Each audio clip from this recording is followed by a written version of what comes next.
Hi hello to everyone. இன்றைக்கி நம்ம பார்க்க போகிற டாபிக் நியூட்ரிஷன் அண்ட் ஹெல்த். இது வந்து யூபிஎஸ்சி அண்ட் டிஎன்பிஎஸ்சி எக்ஸாம்ஸ்க்கெல்லாம் ஒரு பேசிக்கான ஒரு சிலபஸ். ஏன்னா நம்மளுக்கு வந்துட்டு இந்தியாவில் நிறைய நியூட்ரிஷன் வந்து டெஃபிஷியன்சி இந்த மாதிரிலாம் நிறைய ப்ராப்ளம் இருக்கிறனால இதோட பேசிக் இன்ஃபர்மேஷன் நம்ம கொஞ்சம் தெரிஞ்சுக்கணும்.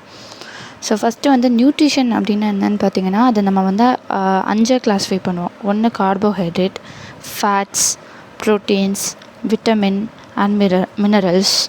இதை தவிர்த்து அப்படின்னு பார்க்கும்போது வாட்டர். ஓகேங்களா? ஸோ கார்போஹைட்ரேட் அப்படின்றது எனர்ஜி ப்ரொடக்ஷனுக்கும் ஃபேட்ஸ் எனர்ஜி ப்ரொடக்ஷனுக்கும் யூஸ்ஃபுல்லாக இருக்குது. ப்ரோட்டீன்ஸ் அப்படின்றது வந்து எனர்ஜி ப்ரொடக்ஷன் அண்ட் இம்யூனிட்டி எதிர்ப்பு சக்திக்காகவும் உடம்புல இருக்க மசில்ஸை வந்து பில்ட் பண்ணுறதுக்காக, அதான் பாடி பில்டிங். ஸோ அதுக்காக இது யூஸ்ஃபுல்லாக இருக்குது.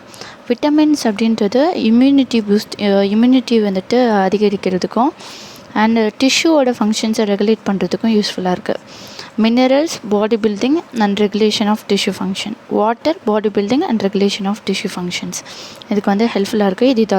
இது வந்து ஒவ்வொரு நியூட்ரிஷனோட ஃபங்க்ஷன்ஸை பற்றி சொல்லியிருக்கேன். ஸோ இதை பற்றி கொஞ்சம் டீட்டெயிலாக பார்க்கலாம். ஃபஸ்ட்டு கார்போஹைட்ரேட் அப்படின்னு பார்த்தீங்கன்னா, கார்போஹைட்ரேட் அப்படின்றது ஒரு ஆர்கானிக் காம்பவுண்ட். இதில் வந்து கார்பன், ஹைட்ரஜன் அண்ட் ஆக்சிஜன் அப்படின்றது 3மே வந்துட்டு நமக்கு இருக்குது. அதுக்கப்புறமா இதில் இருக்கிற சுகர் மாலிகுல்ஸ் இருக்கு இல்லையா, இந்த சுகர் மாலிகுல்ஸை வச்சு நம்ம வந்து இதை 3 கிளாஸிஃபை பண்ணுவோம். ஒன்று குளுக்கோஸ், மோனோசாக்கரைட்னு சொல்கிறாங்க. இதில் வந்து ஒரு சுகர் மாலிகுல் இருக்கும். சுக்ரோஸ் அப்படின்றது டைசாக்கரைட்ஸ். ஸோ இதில் வந்து 2 சுகர் மாலிகுல். செல்லுலோஸ் அப்படின்றது polysaccharides, multiples of sugar molecules இருக்கும். ஸோ நம்ம டெய்லியும் சாப்பிட்ற ஃபுட்டில் honey, sugar cane, fruits, vegetables, rice இதெல்லாம் வந்து கார்போஹைட்ரேட்டோட கண்டென்ட் அதிகமாக இருக்குது. ஸோ அந்த பயோஃபியூல் வந்துட்டு நம்ம எடுக்கிறோம் இல்லையா, ஒரு பாலிசி போட்டிருக்காங்க. ஸோ பயோஃபியூல் பாலிசி படி நம்ம வந்து சுகர் மாலிகுல்ஸ் அதிகமாக இருக்கிறத யூஸ் பண்ணி தான் வந்துட்டு நம்ம பயோடீசல்லாம் ப்ரிப்பேர் பண்ணுறோம். ஸோ அதில் வந்து சுகர் கேன்லாம் யூஸ் பண்ணுறோம், ஃப்ரூட்ஸு வெஜிடபிள்லாம் யூஸ் பண்ணுறோம் இல்லையா. ஸோ அதுக்கு வந்துட்டு அதில் ஏன் அப்படின்னு பார்த்தீங்கன்னா, அதில் சுகர் மாலிகுல் கண்டென்ட் அதிகமாக இருக்குது. நெக்ஸ்ட்டு வந்துட்டு ப்ரோட்டீன்ஸ் அப்படின்றது வந்து நம்மளோட உடம்புல வந்து பாடி பில்ட் பண்ணுறதுக்காக, எக்ஸாம்பிள் நம்ம மசில்ஸ் எல்லாம் க்ரோ பண்ணுறதுக்காக வந்து ப்ரோட்டீன் வந்து ரொம்ப இம்பார்ட்டன்ட். ஸோ இது வந்து இம்யூனிட்டி பூஸ்டிங், அதுக்கப்புறமா நம்மளோட பாடியில் இருக்க செல்ஸ் எல்லாத்தையும் வளர வைக்கிறது, அதை வந்து ரிப்பேர் பண்ணுறது, அப்புறம் டிஷ்யூஸை ரிப்பேர் பண்ணுறது, இதுக்கு எல்லாத்துக்குமே வந்து நம்மளுக்கு ப்ரோட்டீன் வந்து ரொம்ப இம்பார்ட்டன்ட். ப்ரோட்டீன் எதனால் இதாக இருக்குது அப்படின்னா, அமினோ ஆசிட்ஸால் உருவாகிருக்கு. பட் நம்மளுக்கு இந்த ப்ரோட்டீன் கரெக்டாக கிடைக்கணும் அப்படின்னா நம்மளுக்கு ப்ராப்பரான டயட் நம்மளுக்கு தேவை. ஸோ ப்ராப்பரான ஒரு டயட் இருந்தால் மட்டும்தான் ப்ரோட்டீனோட இன்டேக் வந்துட்டு நம்மளுக்கு கரெக்டாக இருக்கும். ஸோ இது அதிகமாக இருக்கிற ஃபுட்ஸ் அப்படின்னு பார்க்கும்போது pulses, egg, dairy products, chicken, fish. So நம்ம வந்துட்டு food safety standards authority of இந்தியான்னு நம்மளுக்கு ஒரு ஆர்கனைசேஷன் இருக்குது. அவங்க வந்து ஒரு நாளைக்கு கார்போஹைட்ரேட் வந்து இவ்வளோ இருக்கணும், ஃபேட் இவ்வளோ இருக்கணும் அப்படின்னு சொல்லிட்டு ஒரு ரெக்கமெண்டட் டயட்ரி அலவன்ஸ்னு ஒன்று கொடுத்துருக்காங்க. அதுபடி கார்போஹைட்ரேட் வந்து 300 கிராமும், சால்ட் வந்து 500 கிராமும், ஃபேட் வந்து 60 கிராமும், ட்ரான்ஸ் ஃபேட் வந்து 2.2 கிராமும் வந்துட்டு நமக்கு உடம்புல இருக்கணும். இதை தவிர்த்து அதிகமாக இருக்கக்கூடாது. இதுதான் மேக்ஸிமம் லிமிட் அப்படின்ற ஒரு ரெக்கமெண்டட் டயட்ரி அலவன்ஸ் கொடுத்துருக்காங்க. ஸோ நார்மலாக ஒரு பாடியில் வந்து கார்போஹைட்ரேட் அப்படின்றது வந்துட்டு 150 to 200 கிராம் இருக்கலாம். ஸோ நம்மளுக்கு டயட்ரி அலவன்ஸில் எவ்வளோ கொடுத்துருக்காங்கன்னா 300 மேக்ஸிமம். ஸோ 300க்கு மேலே இருக்கக்கூடாது அப்படின்னு சொல்லியிருக்காங்க. இது வந்து நார்மலான ஒருத்தவங்களுக்கு. இது வந்து வேரி ஆகும். சில பேர் வந்து அத்லெட்டாக இருப்பாங்க, அவங்களுக்கு வந்துட்டு வேரி ஆகிட்டு இருக்கும். ஏன்னா அவங்களோட ஹை ஆக்டிவிட்டியில் இருப்பாங்க. ஸோ அவங்களுக்கு 2-3 டைம்ஸ் இதோட அதிகமாக இருக்கலாம். அதேமாதிரி ப்ரோட்டீனோட அளவு வந்து நம்மளுக்கு 40 கிராம் இருக்கணும். ஸோ 40 கிராம் வந்து நம்ம டெய்லியும் இன்டேக் பண்ணுற மாதிரி இருக்கணும். ஸோ ப்ரோட்டீன் நம்ம உடம்புல இல்லை அப்படின்னு சொன்னிங்கன்னா குவாஷியோக்கர் அப்படின்னு சொல்லிட்டு ஒரு டிசீஸ் வரும். இந்த குவாஷியோக்கர் டிசீஸ் அப்படின்றது வந்துட்டு 5 இயர்ஸ்க்கு கீழே இருக்க குழந்தைங்களுக்கு வரக்கூடிய டிசீஸ். இதில் வந்துட்டு நிறைய நம்ம கார்போஹைட்ரேட் அதிகமாக இருக்கிறனா வயிறு உப்பி பண்ண மாதிரி இருக்கும். ப்ரோட்டீனோட அளவு வந்துட்டு உடம்புல இருக்காது. அதே மாதிரி 1 இயருக்கும் குறைவான குழந்தைங்க இருக்காங்க இல்லையா, அவங்களுக்கு மராஸ்மஸ் அப்படின்னு ஒரு டிசீஸ் வருது. இது கார்போஹைட்ரேட், ப்ரோட்டீன், ஃபேட்ஸ் எதுவுமே இல்லாதனால. இதில் வந்துட்டு எப்படி இருக்கும்னா, உடம்புல வந்துட்டு நம்மளுக்கு ஃப்ளஷ்ஷே இருக்காது. ஃப்ளஷ்ஷே இல்லாமல் வெறுமனே எலும்பு கூடு மாதிரி இருப்பாங்க குழந்தைங்க. ஸோ இந்த மாதிரி டிசீஸ் இருக்குது. இதை தவிர்த்து அடுத்த டாபிக் வந்து ஃபேட்ஸ் வந்து எனர்ஜி ப்ரொடக்ஷனில் ரொம்ப இம்பார்ட்டன்ட். செல்லோட ஸ்ட்ரக்சர் இருக்குது, அப்புறமா அதை வந்து மெயின்டைன் பண்ணுறது, மெட்டபாலிக் ஃபங்க்ஷனை ரெகுலேட் பண்ணுறது, இது வந்துட்டு அதோட வேலை. ஸோ நார்மலாக வந்துட்டு 35 கிராம் வரைக்கும் ஃபேட்ஸ் வந்து இன்டேக் பண்ணணும். ஸோ FSSAIயோட ரெக்கமெண்டட் டயட்ரி அலவன்ஸ் படி ஃபேட் வந்து 60 கிராமுக்கு மேலே நம்ம இன்டேக் பண்ணக்கூடாது. Next vitamins. ஸோ விட்டமின்ஸ் அப்படின்றது வந்து ஃபிசியாலஜிக்கல் அண்ட் பயோகெமிக்கல் ஃபங்க்ஷனுக்கு ரொம்ப இம்பார்ட்டன்ட். நம்ம அந்த விட்டமின்ஸை வந்து ரெண்டாக பிரிக்கலாம். ஒன்று ஃபேட் சொல்யூபிள் விட்டமின்ஸ், அதில் எது வரும் அப்படின்னா vitamin A, D, E, K இதெல்லாம் வந்து ஃபேட்டில் தான் சொல்யூபிள் ஆகும், அதாவது ஃபேட்டில் கரைகிற விட்டமின்ஸ் அப்படின்னு அர்த்தம். இன்னொன்று வந்து வாட்டர் சொல்யூபிள் விட்டமின்ஸ், அது வந்து vitamin B1, B2, B3, B6, B12 and C. இது வந்து water soluble vitamins. So first வந்து விட்டமின் A பற்றி பார்க்கலாம். விட்டமின் A அப்படின்றது வந்துட்டு நம்மளுக்கு வந்து கண் பார்வை அதிகமாக நல்லா இருக்கிறதுக்கு வந்து உதவுற ஒரு விட்டமின். ஸோ இந்த விட்டமின் A வந்து குறைபாடு இருக்கவங்களுக்கு மாலைக்கண் நோய் வரலாம், அதாவது ஈவினிங்கில் வந்துட்டு கண்ணு தெரியாமல் போகும். இது எதனால் அப்படின்னா கார்னியா வந்து ட்ரை ஆகுறதுனால இந்த ப்ராப்ளம் வருது அப்படின்னு சொல்கிறாங்க.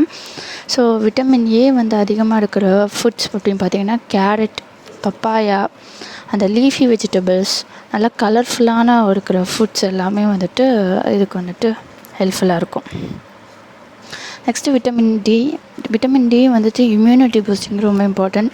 இப்போ கொரோனா வைரஸ் அந்த டைமில் வந்துட்டு இம்யூனிட்டி இல்லை, ஸோ சன்லைட்டு வந்துட்டு இல்லை கொஞ்சம் நேரம் நில்லுங்க அப்படின்னு சொல்லிட்டுலாம் டாக்டர்ஸ் வந்து ரெக்கமெண்ட் பண்ணுறாங்க. ஸோ விட்டமின் டியோட மெயின் சோர்ஸ் வந்துட்டு சன்லைட். ஸோ சன்லைட்டை தவிர்த்து வேறு எல்லாம் இருக்குது அப்படின்னு பார்த்திங்கன்னா எக்கு, லிவர் அண்டு டெய்ரி ப்ராடக்ட்ஸ்லலாம் நிறையவே இருக்குது. ஸோ இது வந்துட்டு இல்லை அப்படின்னா ரிக்கெட்ஸ் அப்படின்ற வியாதி வந்துட்டு குழந்தைங்களுக்கு வரும். அப்படின்னா என்னென்னா லெக்ஸு, ரிப்ஸ் எல்லாம் வந்துட்டு நம்மளுக்கு ரொம்ப வீக்காக இருக்கும், வளைகிற மாதிரி ஃப்ளெக்சிபிளாக இருக்கும். ஸோ அதுதான் விட்டமின் டி டெஃபிஷியன்சினால் வரக்கூடிய வியாதி. நெக்ஸ்ட்டு விட்டமின் இ அப்படின்றது வந்துட்டு ரீப்ரொடக்ஷனுக்கு ரொம்ப இம்பார்ட்டண்டான ஒரு விட்டமின். ஸோ உடம்புல நிறைய விட்டமின் இ கரெக்டான அளவில் இல்லை அப்படின்னா ஸ்டெரிலிட்டி ஆகலாம், அதாவது மலட்டுத்தன்மைன்னு சொல்லுவாங்க, குழந்தை பிறக்காமல் போகிறது அப்படின்றது. ஸோ இது அதிகமாக இருக்கிற ஃபுட் சோர்ஸஸ் வந்துட்டு whole wheat, meet, vegetable oil, milk இதிலெல்லாம் அதிகமாக இருக்குது. நெக்ஸ்ட்டு விட்டமின் கே வந்துட்டு சில பேருக்கு வந்துட்டு கை கட்டாச்சு அப்படின்னா ப்ளட்டு வந்துட்டு ஃப்ரீக்வெண்ட்டாக அப்படியே வந்துக்கிட்டே இருக்கும், நிற்காது, சரிங்களா. அது வந்துட்டு ப்ளட் கிளாட்டிங் ப்ராப்ளம் இருக்காது. ஸோ அதை வந்துட்டு அது வந்து விட்டமின் கே இல்லை அப்படின்னா வந்துட்டு இந்த மாதிரியான ப்ராப்ளம்ஸ் வரலாம். ஸோ இது வந்துட்டு இதுக்கான சோர்ஸஸ் வந்து லீஃபி வெஜிடபிள்ஸ், நிறைய க்ரீன் வெஜிடபிள்ஸ் எல்லாத்துலேயுமே வந்துட்டு விட்டமின் கேவோட அளவு அதிகமாக இருக்குது. ஸோ இவ்வளோ தான் வந்து fat soluble vitamins. Next water soluble விட்டமின்ஸில் விட்டமின் B1 வந்து பெரி வரும். இது என்ன அப்படின்னு பார்த்திங்கன்னா நர்வ் சிஸ்டம், மசில்லாம் ரொம்ப வீக்காகிடும், நர்வ் சிஸ்டம் வந்துட்டு நல்லா இருக்காது, இதெல்லாம் வந்துட்டு பெரின்னு சொல்லுவோம். ஸோ இது வந்து விட்டமின் B1ஓட ரிச் சோர்ஸஸ் எப்படின்னு பார்க்கும்போது whole grains, yeast, eggs, liver, pulses இதெல்லாம் வந்துட்டு விட்டமின் B1 இருக்குது. நெக்ஸ்ட்டு விட்டமின் B2 அப்படின்றதுல அதோட டெஃபிஷியன்சி டிசீஸ் என்னென்னு பார்த்தீங்கன்னா அரிபோஃப்ளாவினோசிஸ் அப்படின்ற ஒரு டிசீஸ் வருது. இது எப்படி இருக்கும் அப்படின்னா நம்ம லிப்ஸ்லாம் இருக்குல்ல அதெல்லாம் வந்து ரொம்ப வீங்கி போயிடும், அப்புறமா வந்து கார்னர்லலாம் வந்துட்டு லிப்ஸோட கார்னர்லலாம் வெடிப்பு மாதிரி வந்திருக்கும், கண்ணில் இரிட்டேஷன் அதிகமாக இருக்கும். ஸோ இதுதான் வந்து விட்டமின் B2 வந்துட்டு இல்லாதனால வரக்கூடிய deficiency disease. Next vitamin B3. So vitamin B3 வந்துட்டு பெலக்ரா அப்படின்னு சொல்லிட்டு ஒரு டிசீஸ் வரும். இது எதனால் அப்படின்னு பார்த்திங்கன்னா இது எப்படி இருக்கும் அப்படின்னா ஸ்கின் வந்து ரொம்ப வீங்கி போன மாதிரி இருக்கும், அடிக்கடி வந்துட்டு மறதி இருக்கும், அப்புறமா டயரியா இருக்கும். இதெல்லாம் வந்துட்டு இதனால் வரக்கூடியது பெலக்ரா அப்படின்றது. நெக்ஸ்ட்டு விட்டமின் B6 அப்படின்றது டெர்மட்டிட்டிஸ் அப்படின்னு சொல்லிட்டு ஒரு வியாதி வரும். இதில் வந்து எப்படி இருக்கும்னா ஸ்கின் வந்து ரொம்ப செதிலாக இருக்கும் நம்ம உடம்புல இருக்க ஸ்கின்னு. அப்புறம் நர்வ் டிஸார்டர்ஸ் வந்துட்டு வரலாம். இது வந்து vitamin B6. Next vitamin B12 அப்படின்னு பார்க்கும்போது பெர்னிஷியஸ் அனீமியா அப்படின்னு சொல்லுவாங்க. அப்படின்னா என்னென்னா உயிரை போக்குற அளவுக்கு ரத்த சோகை, பிளட்டே இல்லாமல் உடம்புல இருக்கிறது. இது ஹீமோக்ளோபின் வந்துட்டு கம்மியாக இருக்கிறனால இருக்கலாம். அதாவது ரெட் பிளட் செல்ஸோட ப்ரொடக்ஷன் வந்துட்டு அதிகமாக இருக்காது விட்டமின் B12 இல்லைன்னா.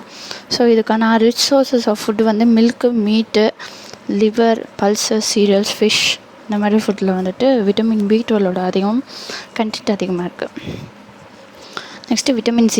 இது ரொம்ப இம்பார்ட்டன்ட், நம்மளுக்கு தெரிஞ்சது தான் ஆல்ரெடி. நம்மளுக்கு வந்து விட்டமின் C அதிகமாக இல்லைன்னா பல்லில் வந்துட்டு ரத்த கசிவு இருக்கும், வீர்களோட வீக்கம் அப்படின்ற மாதிரி அதெல்லாம் வந்து அதிகமாக இருக்கும். ஸோ இது இல்லை, இது கரெக்டான அளவில் இல்லைன்னா ஸ்கர்வி அப்படின்ற வியாதி வந்து வரும். ஸோ இதுக்கான அதிகமான rich sources citrus fruits, orange, strawberry, blueberry இந்த மாதிரியான ஃப்ரூட்ஸில் வந்துட்டு இதோட கண்டென்ட் அதிகமாக இருக்குது. ஸோ நெக்ஸ்ட்டு வந்து பார்க்க போகிறது மினரல்ஸ். ஸோ மினரல்ஸை வந்துட்டு நம்ம 2 மினரல்ஸாக பிரிக்கலாம். ஒன்று மேக்ரோ நியூட்ரியன்ஸ், இன்னொன்று வந்து micro nutrients. So macro nutrients அப்படின்னு வரும்போது calcium, phosphorus, potassium, sodium, magnesium இதெல்லாம் வந்து மேக்ரோ மினரல்ஸ். நெக்ஸ்ட்டு வந்துட்டு மைக்ரோ மினரல்ஸ் அப்படின்னு பார்க்கும்போது sulphur, iron, chlorine, cobalt, copper, zinc, manganese, molybdenum, iodine, selenium இதெல்லாம் வந்துட்டு மைக்ரோ மினரல்ஸ்.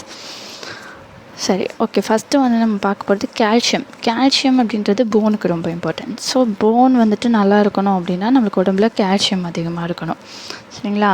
போன்ஸு, டீத்தெல்லாம் நல்லா இருக்கணும் அப்படின்னா கால்சியம். ஸோ இது அதிகமாக இருக்கிற ப்ராடக்ட்ஸ் வந்து dairy products, beans, x, fish இதெல்லாம் வந்துட்டு கால்சியமோட கண்டென்ட் அதிகமாக இருக்குது. நெக்ஸ்ட்டு சோடியமுக்கு வந்து ரொம்ப முக்கியமான சோர்ஸஸ் வந்து காமன் சால்ட், நான் சாதாரண உப்பு. இந்த உப்பு வந்துட்டு உடம்புல எடுத்துக்கணும். இது வந்து இல்லை அப்படின்னா நம்ம நரம்போட இப்போ நம்ம டச் பண்ணால் உணர்றோம் இல்லையா, அந்த உணர்வு திறனே இல்லாமல் போயிடலாம். டச் பண்ணால் அந்த உணர்வு திறன் கடத்தல் அப்படின்னு சொல்லுவாங்க, அது வந்துட்டு பாதிக்கப்படலாம். நெக்ஸ்ட்டு பொட்டாசியம் வந்துட்டு நமக்கு வந்துட்டு நர்வு, மசிலோட ஆக்டிவிட்டியை வந்து ரெகுலேட் பண்ணுறதுக்காக யூஸ் ஆகிற ஒரு மினரல். ஸோ இது இல்லை அப்படின்னா நம்ம மசிலில் வந்து அடிக்கடி சோர்வாக இருக்கும், நம்மளுக்கு டயர்டாக ஒரு ஃபீல் ஆகும் மசிலில் வந்துட்டு.